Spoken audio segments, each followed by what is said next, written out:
Evangelho de João, capítulo 11. O pessoal da projeção, vou deixar vocês controlarem depois, tá ok? Vocês podem trabalhar aí. Diz assim o texto bíblico.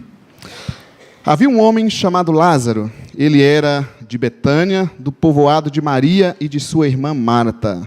E aconteceu que Lázaro ficou doente. Maria, sua irmã, era a mesma que derramara perfume sobre o Senhor e lhe enxugara os pés com os cabelos. Então as irmãs de Lázaro mandaram dizer a Jesus: Senhor, aquele a quem amas está doente. Ao ouvir isso, Jesus disse: essa doença não acabará em morte. É para a glória de Deus, para que o Filho de Deus seja glorificado por meio dela. Jesus amava Marta, a irmã dela, e Lázaro. No entanto, quando ouviu falar que Lázaro estava doente, ficou mais 2 dias onde estava. Depois disse aos seus discípulos: vamos voltar para a Judeia. Estes disseram: Mestre, há pouco os judeus tentaram apedrejar-te, e assim mesmo vais voltar para lá? Jesus respondeu: o dia não tem 12 horas, quem anda de dia não tropeça, pois vê a luz deste mundo. Quando anda de noite, tropeça, pois nele não há luz. Depois de dizer isso, prosseguiu dizendo-lhes: nosso amigo Lázaro adormeceu, mas vou até lá para acordá-lo. Seus discípulos responderam: Senhor, se ele dorme, vai melhorar. Jesus tinha falado de sua morte, mas os seus discípulos pensaram que ele estava falando simplesmente do sono. Então lhes disse claramente: Lázaro morreu. E para o bem de vocês, estou contente por não ter estado lá, para que vocês creiam, mas vamos até ele. Então Tomé, chamado Dídimo, disse aos outros discípulos: vamos também para morrermos com ele.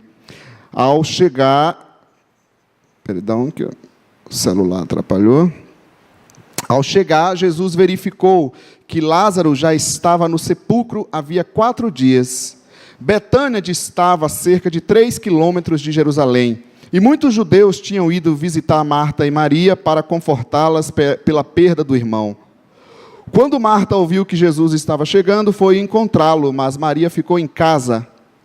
Disse Marta a Jesus: Senhor, se estivesses aqui, meu irmão não teria morrido. Mas sei que, mesmo agora, Deus te dará tudo o que pedires. Disse-lhe Jesus: o seu irmão vai ressuscitar. Marta respondeu: eu sei que ele vai ressuscitar na ressurreição, no último dia. Disse-lhe Jesus: eu sou a ressurreição e a vida. Aquele que crê em mim, ainda que morra, viverá. E quem vive e crê em mim, não morrerá eternamente. Você crê nisso? Ela lhe respondeu: sim, Senhor, eu tenho crido que tu és o Cristo, o Filho de Deus, que devia vir ao mundo. E depois de dizer isso, foi para casa e, chamando à parte Maria, disse-lhe: o mestre está aqui e está chamando você. Ao ouvir isso, Maria levantou-se depressa e foi ao encontro dele. Jesus ainda não tinha entrado no povoado, mas estava no lugar onde Marta o encontrara. Quando notaram que ela se levantou depressa e saiu, os judeus que a estavam confortando em casa seguiram-na, supondo que ela ia ao sepulcro para ali chorar.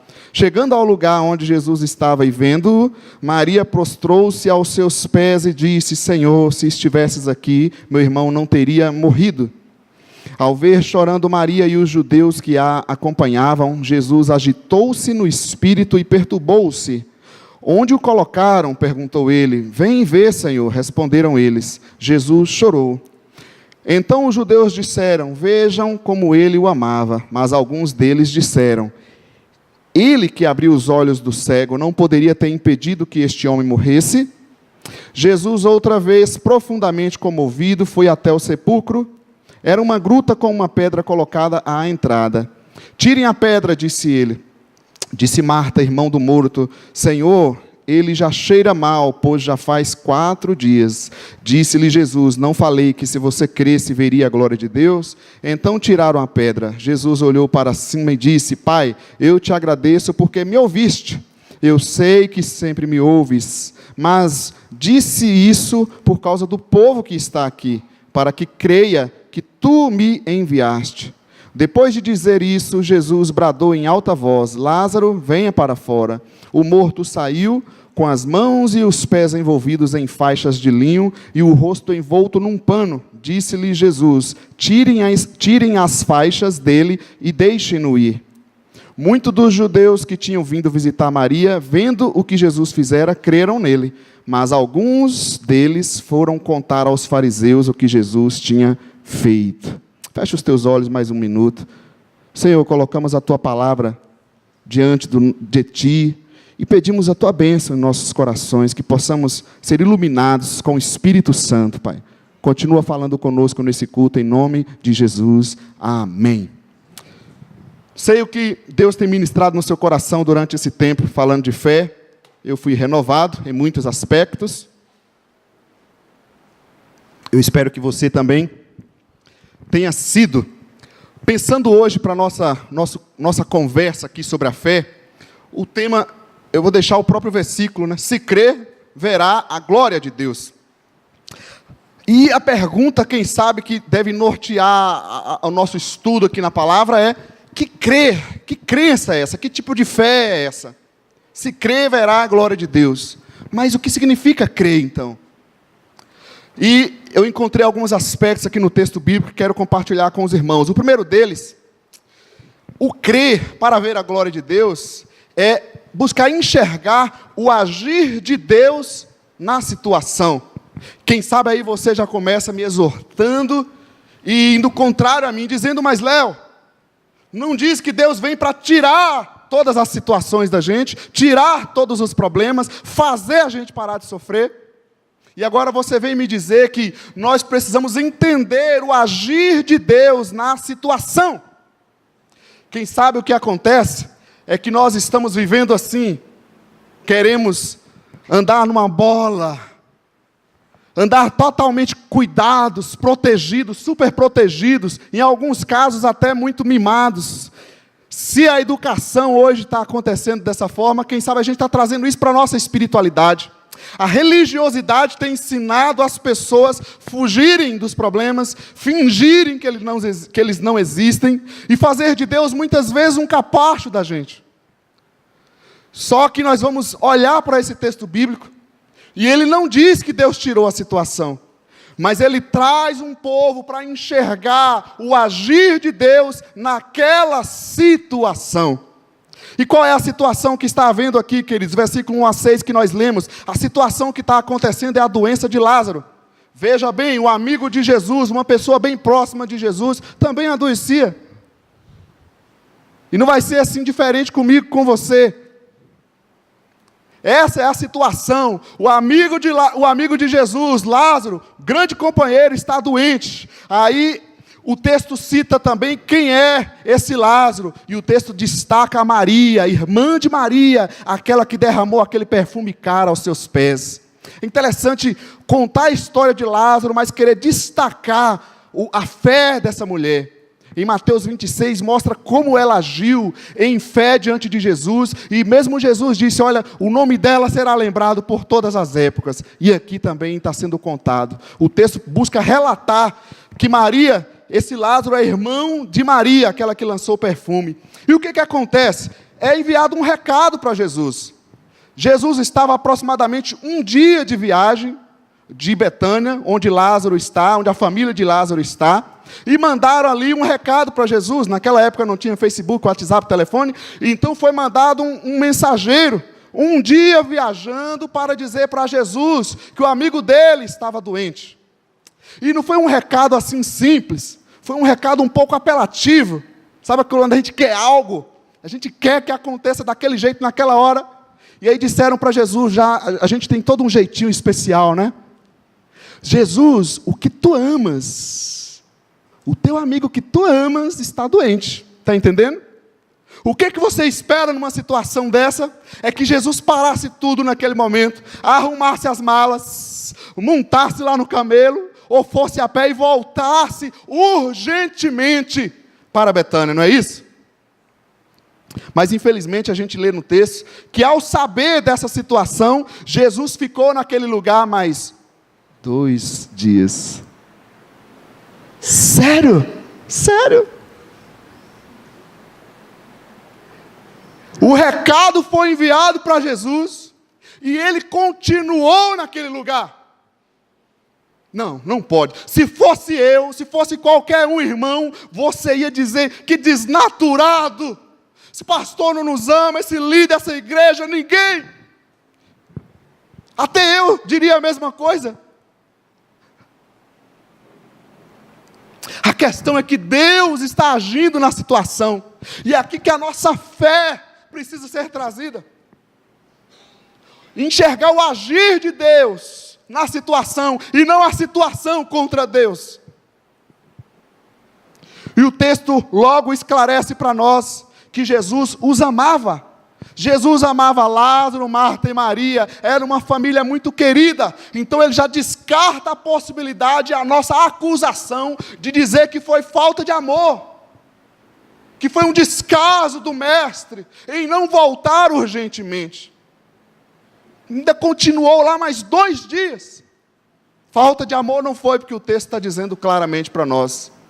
E aí o texto nos aponta uma dica muito forte. Ele diz que essa doença não é para a morte, é para a glorificação de Deus. É para glorificar o Filho. Bonito, não é? Agora eu queria ver você nessa situação, esperando isso. E eu te pergunto, meu querido, será que a gente está enxergando Deus, o agir de Deus, nas situações que a gente está vivendo? O que é que Deus está falando conosco? O que é que a gente está ouvindo do alto, do Altíssimo, da situação que a gente passa? Vamos colocar a responsabilidade aqui, ali, vamos gritar para Deus e para o mundo, vamos fazer apelos de todos os tipos, ou vamos nos humilhar diante do Altíssimo e buscar entender o agir dele naquela situação?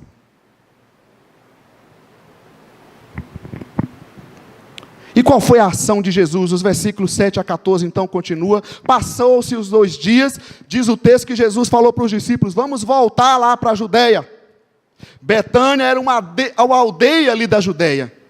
Então Jesus deu aquele tempo, e aí ele fala para os discípulos: vamos voltar, vamos lá ver o Lázaro, vamos voltar para a Judeia. Os discípulos logo exortaram Jesus: Senhor, mas logo a pouco eles quase te apedrejaram lá, e o Senhor vai voltar para lá? Olha de novo a gente não entendendo como Deus faz. O Senhor vai voltar para a Judeia, mas eles iam te apedrejar lá, por que o Senhor vai voltar para lá? E aí Jesus dá uma resposta para eles: o dia não tem 12 horas? Quem anda de noite, que se perde, quem anda de dia não vai se perder. Ele está se referindo aqui à hora de trabalho. Em outro texto Jesus diz assim: meu pai trabalha até agora e eu também estou trabalhando, é minha hora de voltar, é a hora de irmos para lá. Deus está trabalhando por nós, Deus está agindo nas situações, e nós, com a nossa ignorância, com a nossa incredulidade, não enxergamos o agir de Deus, não enxergamos o que Deus está fazendo. Jesus dá um outro sinal, que o texto não conta, mas o livro de João, gente, é um livro que conta todos os milagres de Jesus. E esse milagre, a ressurreição de Lázaro, seria o último milagre. Seria a última oportunidade de Jesus de abrir os olhos espirituais dos seus discípulos e daquele povo. O Senhor estava muito ciente do que Ele estava fazendo, do momento que Ele estava vivendo, do que iria acontecer naquele lugar. O último milagre de Jesus estava por acontecer, e aí Jesus dá mais um teste para os seus discípulos. Ele fala assim: nós precisamos ir porque Lázaro dormiu. Aí os discípulos, continuando sem entender: mestre, se ele está dormindo, ele vai acordar. Atrasa um pouquinho, mas não vai acordar, fica tranquilo. Aí Jesus tem que, capítulo, morreu, está entendendo? Será que a gente tem que soletrar? Os discípulos andando com Jesus todo o tempo e ainda não entendendo, tendo compreensão espiritual das coisas. Interessante a fé, porque é exatamente assim que eu me vejo na nossa caminhada. E aí eu não entendendo o agir de Deus, eu começo a botar minha mão no meio e as coisas vão se complicando. Eu tenho entendido como é que Deus está agindo, querido. O que Ele está falando comigo, o que Ele quer de mim. Olhar o agir de Deus na situação que a gente está vivendo.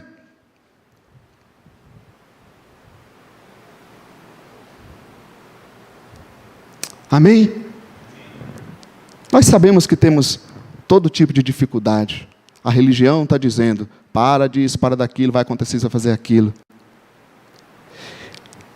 Agora, eu me preocupo muitas vezes se nós verdadeiramente estamos olhando para Deus como um soberano e nos prostrando diante dEle. Às vezes eu digo, como é que a gente está passando uma situação terrível, quem sabe no nosso caso, a gente nem enviaria nenhum recado lá para Jesus. A gente ficava lá, Ele sabe. Se Ele quiser, Ele vai me ajudar, Ele vai fazer algo por mim. A gente não busca, a gente não corre atrás. A gente não entende o que Deus está querendo fazer. Para ver a glória de Deus, tem um outro detalhe nesse texto, que é enxergar a nossa maior necessidade. Eu sei que você também vai logo dizer, não, minha maior necessidade, coloca para nós aqui uma imagem, minha maior necessidade é um Wi-Fi. Chega na igreja, já ouvi várias vezes, tem um Wi-Fi aqui. Cara, vem para o culto, para adorar a Deus, claro, né? Mas se não tiver Wi-Fi, não vai ter unção, você está entendendo? Deus não fala. Tem que ter Wi-Fi para mandar. Deus manda um recado pelo WhatsApp para ele. Olha, eu estou falando agora, hein? Quem sabe a gente pensa, a minha maior necessidade é ter dinheiro. Tendo dinheiro vai resolver todos os meus problemas. Quem sabe a minha maior necessidade é ter muitas bênçãos. Ser abençoado por Deus. Mais um. Quem sabe a minha maior necessidade é ser um paulistano assim, ó. Oh, bênção de Deus. Né, Rogério? Coco, água fresca, sol e rede. E eu penso o seguinte, que a visão que nós temos de milagre parece que é mais ou menos assim, deitado lá em berço esplêndido, papai, faz para mim, faz isso, me dá leitinho, pega ali, pega, faz não sei o quê. Como se Deus fosse alguém que nos mimasse. Parece que a gente tem a visão de milagre dessa forma, que a gente não precisa trabalhar, que a gente não precisa agir, que a gente não precisa ter atitude, que a gente fica folgado ali, e o Senhor trazendo tudo na boca. Tomara que não seja essa a nossa visão de milagre, ok? Mas a nossa maior necessidade, o texto nos aponta outras coisas. Não é Wi-Fi, milagre, dinheiro aqui. O texto de João, o Evangelho de João, no capítulo 20, versículo 31, ele é claro para nós que o texto foi escrito para que nós crêssemos que Jesus é o Cristo. O Evangelho de João foi escrito com esse propósito, para que nós crêssemos que Jesus é o Cristo, é o enviado de Deus. A maior necessidade que o texto nos aponta é que nós precisamos crer quem é Jesus, saber quem é Jesus. E aí nesse texto que nós lemos também aparece dessa forma. O versículo 15, Jesus disse assim, olha, eu me alegro porque eu não estava lá presente com Lázaro. Mas não é porque Jesus ficou feliz que Lázaro estava doente. A alegria dele é porque ele sabe que se ele estivesse lá, Lázaro não poderia morrer. Eu gostaria que você me apontasse nos evangelhos, nas histórias de Jesus, alguém que morreu na frente de Jesus, do Senhor Jesus. Ele é o Deus da vida. Quem é a morte para ousar agir na frente dele? Jesus não podia estar lá, está entendendo? Ele não podia estar lá. O Senhor Jesus não estava ali presente para que os discípulos crescem em quem Ele é. E aí, gente, Tomé, aquele que a gente sempre critica ele e estigmatiza como cara incrédulo, Tomé dá uma palavra de fé. Então vamos, Jesus, vamos voltar para a Judeia e vamos morrer com ele. Se te matarem, a gente vai morrer. Lá na frente foi Pedro que falou isso, aqui foi Tomé. A gente se esquece que Tomé manifestou fé. Vamos para lá, a gente morre contigo. Depois a fé dele ficou enfraquecida, né? Ele ficou meio bugrino, então aí atrapalhou a vida dele. O texto mostra também que muitos judeus estavam ali visitando, eu coloquei o versículo muito pequeno aqui para mim, muitos judeus estavam visitando ali o velório de Lázaro. Olha o agir de Deus na situação e olha qual é a nossa maior necessidade. Deus está trabalhando, o cenário está todo pronto. Há uma multidão ali em Betânia, no velório de Lázaro. Mas Deus tinha um plano muito maior do que simplesmente socorrer Lázaro.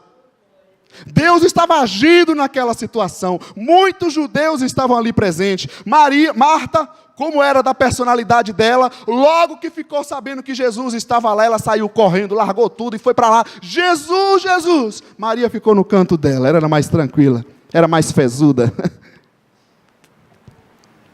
E Marta vai lá correndo atrás de Jesus. E elas duas citam uma frase que às vezes a gente lê e a gente não entende. Senhor, se tu estivesses aqui, ele não teria morrido.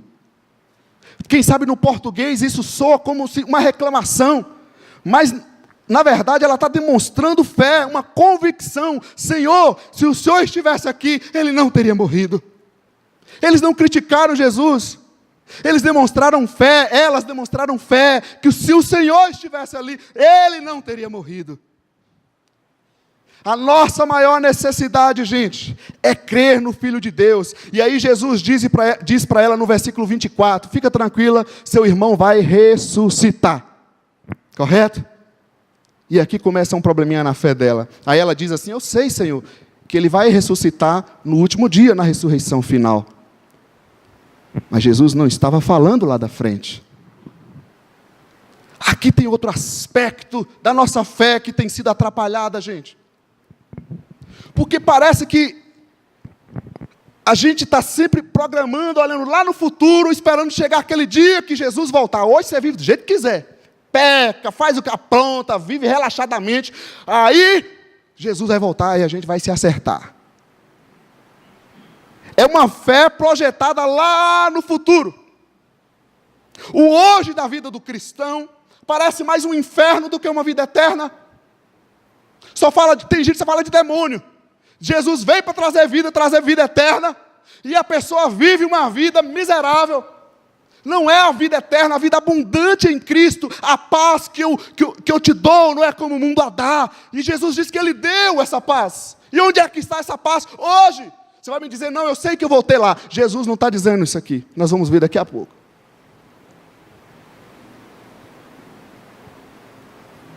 Nossa maior necessidade é viver a nossa fé aqui e agora. Uma fé que penetra na nossa vida, que age no nosso presente, que restaura a nossa vida hoje. Para entrarmos no céu lá na frente, temos que ser cidadãos do céu agora, do reino agora. Agora começa o reino de Deus. O reino de Deus já foi implantado hoje e ele será finalizado quando Jesus voltar. Mas parece, querido, que nós estamos vivendo como se nós estivéssemos sem Jesus. E quando chegar lá, a gente vai desfrutar dele. Hoje a gente vive na carne. Quando ele voltar, a gente vai viver no Espírito. Não é isso que a Bíblia diz. Tem outra situação, que não está aqui. Os fariseus, no momento, estavam questionando Jesus, porque ele estava fazendo um milagre. Aí Jesus vai e pergunta para eles, o que vocês acham que é mais difícil? É dizer para ele, levanta-te e anda? Ou perdoados estão os teus pecados? Vocês escolhem, o que é mais fácil para vocês? O que for mais fácil, eu faço. Sabe por quê? Porque eles tinham que engolir a língua e dizer, então tu és o Cristo enviado de Deus. Porque quem é que tem autoridade para fazer isso? E era assim que os fariseus questionavam Jesus. Ou eles engoliam a língua e tinham que confessar que era o Cristo, porque todos os sinais estavam ali visíveis diante dele. Mas eles não se renderam aos pés de Jesus. Preferiram endurecer o coração. E eu me pergunto se não é assim que muitas vezes fazemos. A gente não abre mão do controle. Não abre mão, não entrega na mão de Deus. Não deixa Deus agir. E o que Deus quer é que você tenha fé, aprenda a crer, aprenda a depender, aprenda a confiar nele. Sabe por quê que a pessoa não tem compromisso com Deus, não tem compromisso com a igreja? Não é por causa de doença, não é por causa de trabalho, é porque falta fé. Sabe por quê que a pessoa está desanimada, está afastada? Não é por causa disso ou daquilo, é por causa da fé, a fé que foi tirada dele. Falta crer.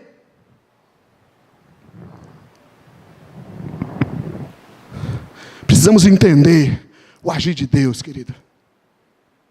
Jesus nunca disse que ia tirar problema do mundo. E precisamos enxergar a nossa maior necessidade. Crê ou não crê? Quer pedir para sair, pede. Agora, se quer andar com Deus, só tem uma opção, é crendo. É se rendendo aos pés dele. Amém? Continuando, para nós crermos, precisamos também olhar para a espera de Deus pela nossa decisão. Jesus disse para ela, seu irmão vai ressuscitar. Marta projetou lá no futuro, eu sei que ele vai ressuscitar naquele dia. Jesus está dizendo, não, não é isso. Eu sou a ressurreição e a vida. Eu estou falando de agora, você está me enxergando aqui? Eu sou a ressurreição e a vida. Jesus estava esperando, esperou 2 dias lá, não voltou para Betânia, mesmo sabendo de Lázaro doente. Jesus volta, está ali dando testes, mostrando para eles sinais de quem é ele, e os discípulos cegos pela cegueira religiosa, pela cegueira carnal, não entendendo que estão diante do Deus vivo. E Jesus deixou a coisa piorar para Lázaro. Enquanto isso, Deus está esperando, gente, a nossa decisão. Ele fala, eu sou a ressurreição e a vida. E aí Marta dá uma resposta, ela diz, tenho crido, Senhor, que Tu és o Cristo, eu creio nisso. Guarda essa resposta dela. Eu tenho crido que Tu és o Cristo, eu sei que Tu és o enviado de Deus. Aquilo que os fariseus engoliram a língua, mas não confessaram. E aí diz o versículo que Jesus chorou. O menor versículo da Bíblia, apesar que essa divisão de versículos é só uma coisa humana que foi feita, não é isso? Mas é outra coisa impressionante. Jesus acabou de dizer que era a ressurreição e a vida.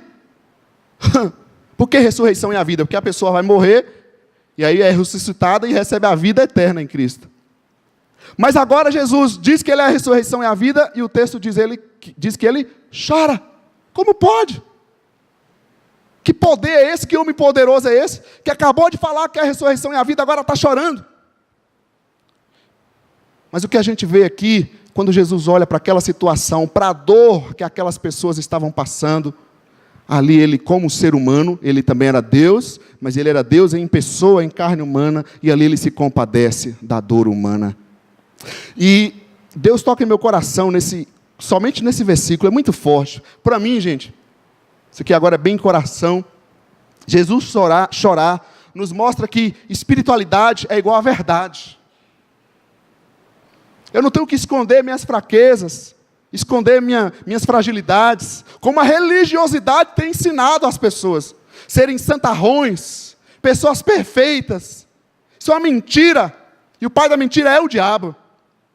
Espiritualidade tem a ver com verdade, sem máscaras. Pessoas falhas, sim, mas debaixo da graça de Deus. Pessoas que passam luta, sim, mas pessoas que são confiantes no Senhor Deus. Espiritualidade tem a ver com verdade. Tem que abrir o coração. Tem que parar de mentir. E muitas vezes não é a mentira pronunciada, mas é uma mentira vivida. Porque a vida é uma mentira. Passa anos e anos vivendo uma mentira, pecados escondidos, vivendo do jeito que quer, isso é mentira, Deus não está nesse negócio.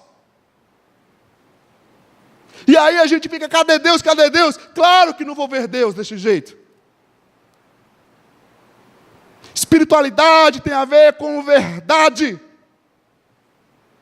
Espiritualidade tem a ver com vivência, com vida. Mas eu já sei tanto, já ouvi tantas pregações, já participei de tantos cursos, e eu já dei os passos que o meu conhecimento tem, eu já consigo praticar 1/3 do conhecimento que eu tenho. Espiritualidade tem a ver com vivência. Jesus estava ali no meio deles. Ele não era um grande apóstolo. Ele estava tão no meio daquelas pessoas ali, inclusive chorando com elas. Uma vez eu estava num velório, muito difícil. Eu estava encostado no lugar, e ali me quebrantei um pouco, chorando. Aí uma pessoa muito espiritual, talvez as pessoas não entendem, né? Acham que é fraqueza, eu não sei o que elas acham. Se for, o que tem eu mostrar minha fraqueza, né? E ela, tudo bem, toda preocupada, o que está acontecendo, não sei o quê, porque eu estava chorando. Falei, qual o problema? Só estou chorando. Vivência. Ah, mas eu já estudei o Vida Cristã, já batizou, já membrou? Aí eu já estudei o módulo 2, conhecendo a Bíblia, e já leu a Bíblia toda, como está lá a sugestão? Então, Jonas, não passa para o 3, não pode. É um trilho. Reprova, volta. Falta prática, vida. O que eu estou fazendo, a vivência que eu estou tendo. Espiritualidade tem a ver também com humanidade. O contrário do que a gente vê. Olha, o Deus Criador, soberano, Deus Criador de todas as coisas, deixou a glória e se tornou um ser humano. E aí a gente vivencia uma religiosidade onde as pessoas estão nos ensinando a ser robôs ou quase que anjos. Você tem um jeito de falar especial, um jeito de andar especial, um jeito de vestir especial para demonstrar poder para as pessoas, para que elas sejam manipuladas, submetidas a uma escravidão religiosa, e parece que o povo gosta disso. Só que a espiritualidade do Mestre Jesus, do Senhor Jesus, tem a ver com humanidade. Uma pessoa que está junto, que chora, que tem coração. Você quer ver uma pessoa espiritual? Olha o coração. Quer falar a língua estranha? Fala, mas tira o palavrão, tira a maledicência da boca. Porque numa mesma boca não pode ter água boa e ter água ruim.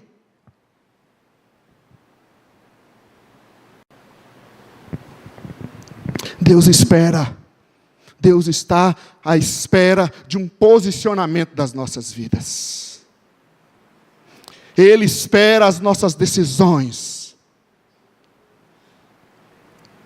Continuando o texto, Jesus chorar rendeu algumas coisas, gerou um ibope para Jesus.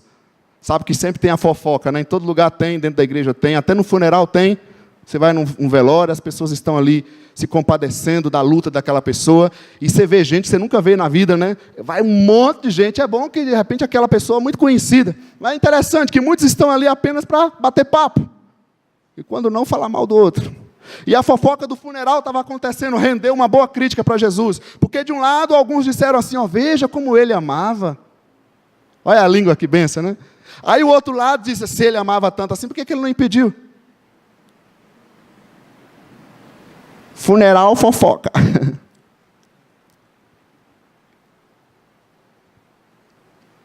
Gente do céu.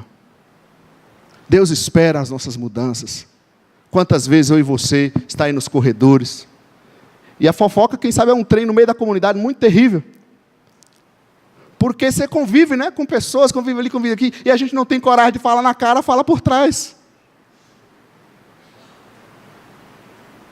Como é que Deus recebe o meu louvor, o louvor dos meus lábios, de uma língua maledicente que mata o outro, porque falar mal do outro é querer matar o outro.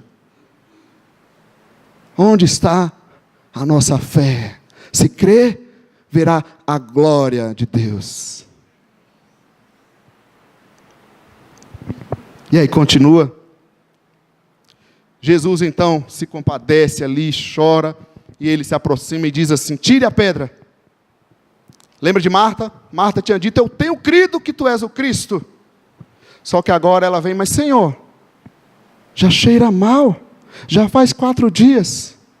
Aí Jesus disse para ela, mas eu não falei para você que se você cresce, veria a glória de Deus? Você não disse que crê em mim, que eu sou a ressurreição e a vida? Eu estou mandando, tire a pedra.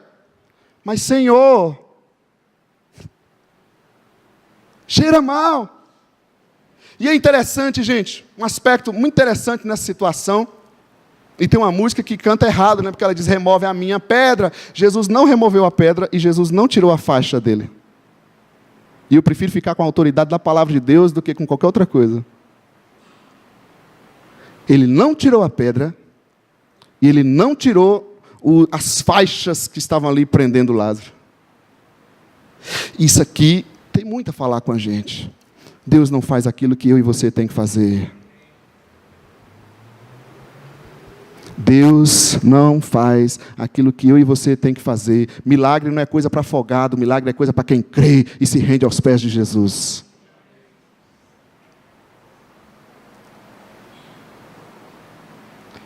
Eu não sei, mas eu espero que o Espírito Santo nos ilumine e nos mostre essas pedras em nosso caminho, que tem impedido o milagre de Deus em nós, porque eu tenho certeza de que Ele veio para nos dar vida.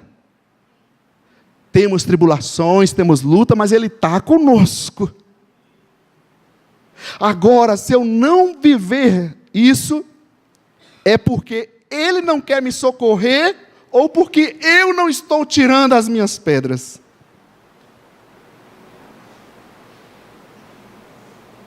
Vou te dar uma ajuda, florear demais um pouco. Às vezes tirar a nossa pedra, querido, é se arrepender daquele erro que a gente fica lá remoendo, é um ciclo. Às vezes tirar a pedra é ter um comportamento diferente, como marido, como mulher, porque Deus não abençoa isso. Às vezes tirar a pedra é andar em comunhão, né?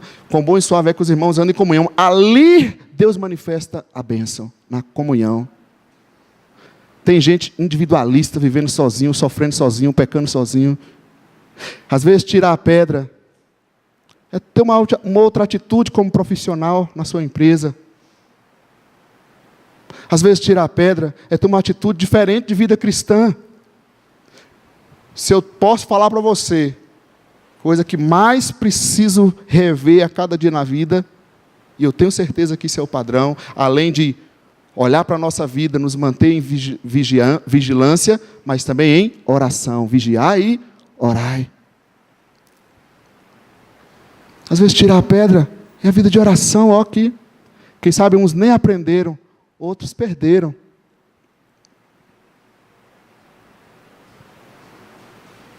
Como é que Deus vai manifestar a glória dele na nossa vida dessa forma?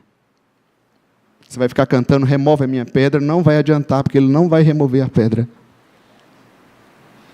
Ele quer manifestar a glória dele na nossa vida, mas quem tira a pedra sou eu e você. E Ele está esperando a minha atitude, a minha decisão.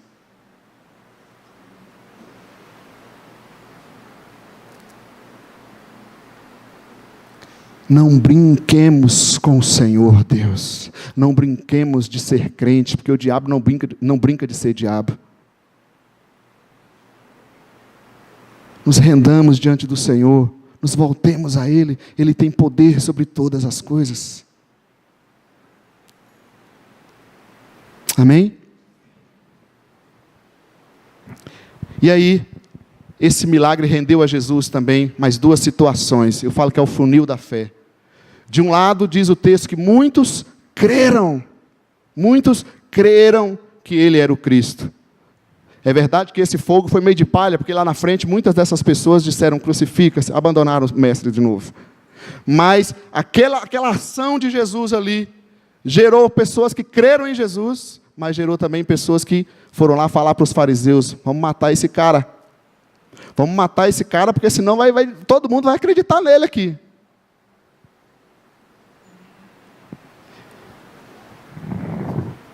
E eu não sei se a gente não tem matado Jesus também.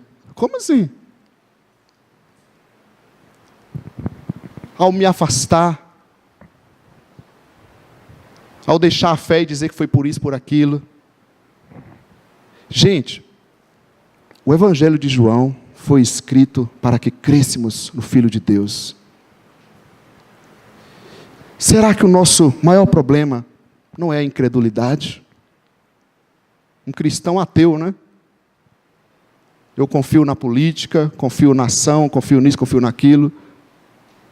Mas dar a cara e dizer eu sou cristão, participo de manifestação disso, daquilo, faço isso, faço aquilo.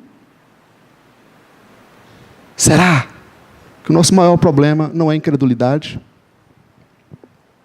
Será que eu creio mesmo de que Ele é o Messias, o Salvador, e me rendo diante dEle verdadeiramente?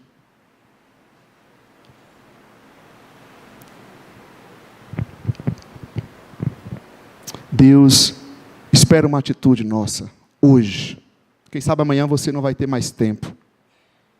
Aquela área da vida, seja ela qual for, sua atitude de oração, de busca de Deus, de compromisso, nós não podemos viver relaxadamente a fé. Não quer viver, não vive. Então diga, não, eu sou apenas um frequentador, ok. Mas você que diz, eu sou um membro do corpo de Cristo, isso é um peso. Isso é algo muito sério. Para a gente brincar de ser um membro do corpo de Cristo. Como que nós podemos cear e dizer que somos membros do corpo de Cristo, se nós não temos dobrado o joelho pela sua igreja? Se não cuidarmos do aflito, se não jejuarmos uns pelos outros, se não levamos o evangelho ao que está perdido, mais um ano se passa e nunca uma vida ouviu de Jesus através de mim.